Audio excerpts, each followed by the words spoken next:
प्यारे बच्चों, आज हम आपको बीए सेकंड ईयर का जो सेकंड पेपर है नीति शास्त्र, उसके विषय वस्तु के बारे में बताएंगे कि नीति शास्त्र क्या है। बच्चों, आप देखेंगे कि नीति शास्त्र जिसके नाम से ही हमें पता चलना चाहिए कि नीति शास्त्र जो नीति की बात करता है कि नैतिक दृष्टि से हमारे लिए क्या उचित है, क्या अनुचित है, इत्यादि के बारे में जो चर्चा करता है वो नीति शास्त्र विषय होता है ना। कि हम समाज में रहते हैं, समाज में रहते हुए हमारे लिए कौन सी चीज़ें ज़रूरी है, कौन सी चीज़ें नहीं, किन नियमों का हमें पालन करना चाहिए, किन नियमों का हमें पालन नहीं करना चाहिए, नैतिकता को बनाए रखने के लिए क्या मानदंड होते हैं, उन्हीं मानदंडों के बारे में नीति शास्त्र में विवेचना मिलती है। नैतिक आचरण से संबंधित जो भी नियम हैं वो सारे नीति शास्त्र के अंतर्गत आते हैं। नीति शास्त्र को हम एथिक्स भी कहते हैं। इस एथिक्स शब्द की उत्पत्ति यूनानी शब्द एथिका से हुई है, जो इथोस से उत्पन्न हुआ है, जिसका अर्थ रीति रिवाज। मॉरल शब्द इसका दूसरा जो है शब्द है, मॉरल फिलॉसफी इसको कहते हैं, जिसमें मॉरल शब्द लैटिन भाषा के मोरेस शब्द से उत्पन्न हुआ है, जिसका अर्थ भी रीति रिवाज है। इससे स्पष्ट होता है कि नीति शास्त्र का प्रचलित रीति रिवाजों तथा सामाजिक परंपराओं से घनिष्ठ संबंध होता है। किंतु वर्तमान युग में नीति शास्त्र अन्य अनेक विज्ञानों की भांति एक उन्नत विज्ञान का रूप ले चुका है, जिसमें मनुष्य के कुछ विशेष कर्मों पर व्यवस्थित ढंग से विचार करके उनके संबंध में निर्णय दिया जाता है। अब हम चर्चा करेंगे परिभाषा क्या है नीति शास्त्र की। नीति शास्त्र वह मानकीय अथवा आदर्श मूलक विज्ञान है जो सामाजिक जीवन व्यतीत करने वाले सामान्य मनुष्यों के आचरण या ऐच्छिक कर्मों पर निष्पक्ष एवं व्यवस्थित रूप से विचार करके उनके संबंध में उचित अनुचित अथवा शुभ अशुभ का निर्णय देने के लिए मापदंड प्रस्तुत करता है, और इस निर्णय के आधार के लिए कुछ मूलभूत सिद्धांतों अथवा मानकों या आदर्शों की स्थापना करता है। तो देखेंगे इसमें कि क्या क्या इसमें समाहित है, इस परिभाषा में कौन कौन सी बिंदु है इसमें। पहला तो है कि नीति शास्त्र एक विज्ञान है।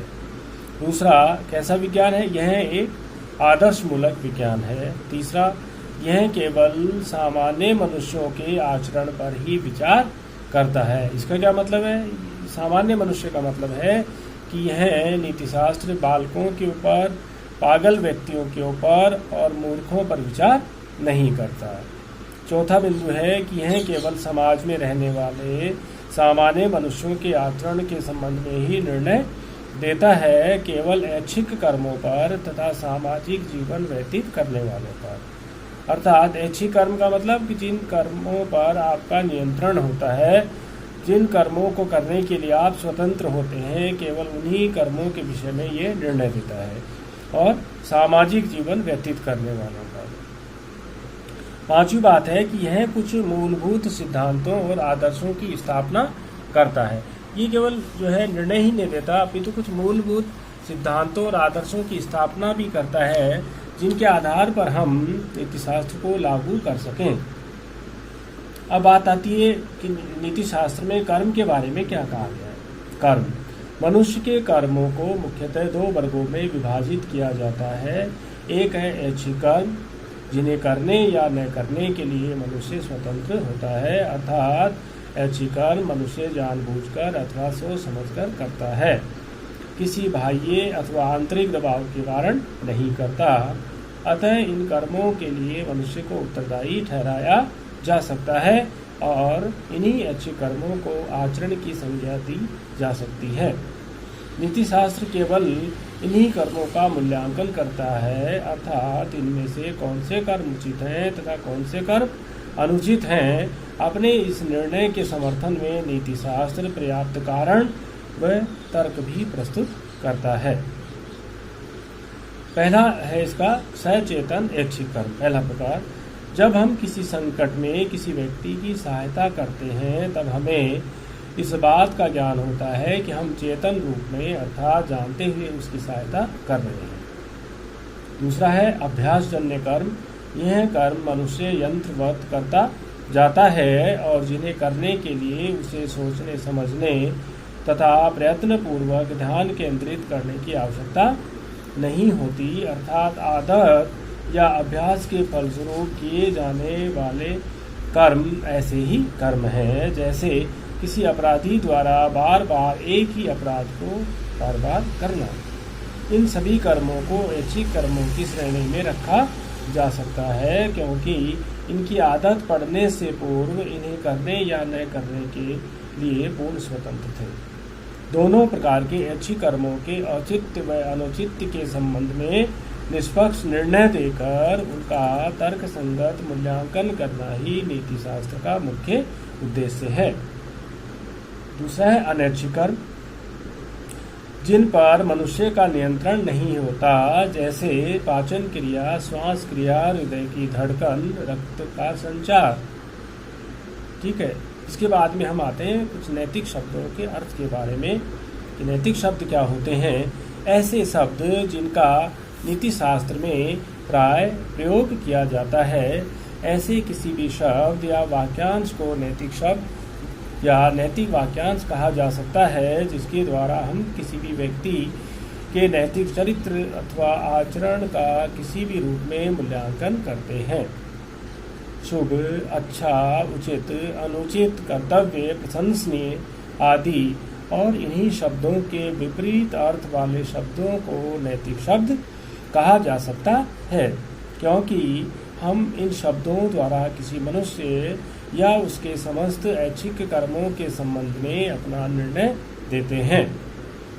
फिर है नैतिक शब्दों के दो प्रकार। पहला है प्रथम श्रेणी में वे शब्द रखे जा सकते हैं जिसका प्रयोग हम मुख्यतः व्यक्ति और उसके चरित्र का मूल्यांकन करने के लिए करते हैं, जैसे शुभ, अशुभ, अच्छा, बुरा।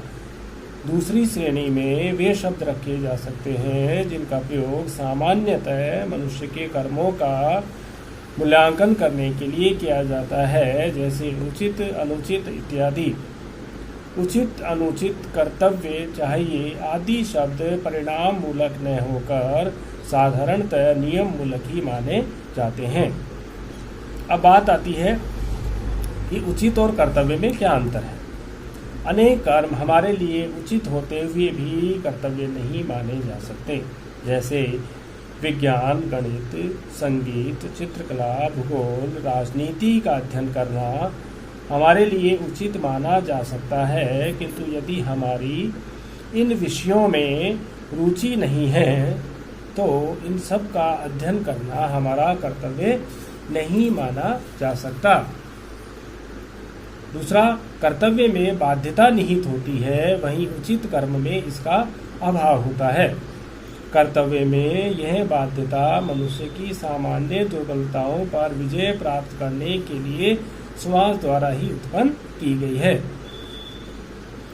दूसरा है शुभ, अशुभ, अच्छा और श्रेष्ठ। ये सब क्या है? शुभ, अशुभ, अच्छा, श्रेष्ठ इत्यादि शब्दों का संबंध मुख्यतः व्यक्ति और उसके चरित्र के मूल्यांकन से है, परंतु जब हम इन शब्दों का कर्मों के संबंध में प्रयोग करते हैं तो हमारा वास्तविक अभिप्राय इन कर्मों को उचित अनुचित बताना ही होता है। सामान्यतः इन शब्दों का ठीक ठीक प्रयोग व्यक्ति उसकी इच्छाओं, रुचियों अथवा उसके प्रयोजनों का मूल्यांकन करने के लिए ही किया जाता है। हम दैनिक जीवन में इस प्रकार के निर्णय लेते हैं कि अमुक व्यक्ति बहुत अच्छा या बहुत बुरा है, इस कार्य का परिणाम शुभ होगा अथवा अशुभ होगा। इस प्रकार इन शब्दों का प्रयोग किया जाता है। फिर आता है कि नैतिक निर्णय क्या है। ऐसे प्रत्येक वाक्य को नैतिक निर्णय की संज्ञा दी जा सकती है जिसके द्वारा कर्तव्य का बोध कराया जाता है या व्यक्ति के आचरण तथा उसके चरित्र या स्वयं व्यक्ति का ही मूल्यांकन किया जाता है। नैतिक निर्णय कानूनी निर्णय से भिन्न होते हैं। वैसे तो दोनों में ही आचरण का मूल्यांकन किया जाता है, परंतु कानूनी निर्णय का मानक आदर्श राज्य का कानून होता है, परंतु नैतिक हो सकता है कि कोई आचरण कानूनी दृष्टि से अनुचित ना हो, परंतु नैतिक दृष्टि से उसे अनुचित कहा जाए।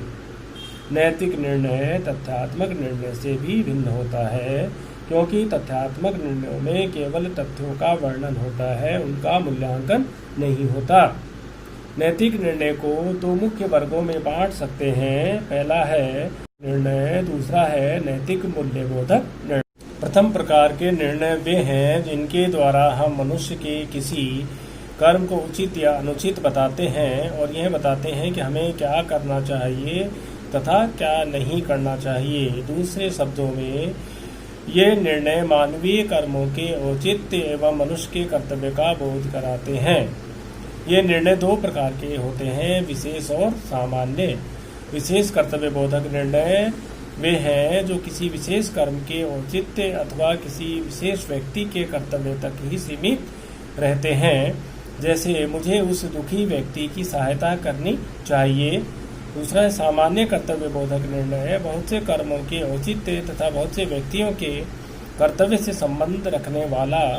जैसे हमें अपना वचन पूरा करना चाहिए तथा सदा सत्य बोलना चाहिए। यह सामान्य कर्तव्य बोधक निर्णय है।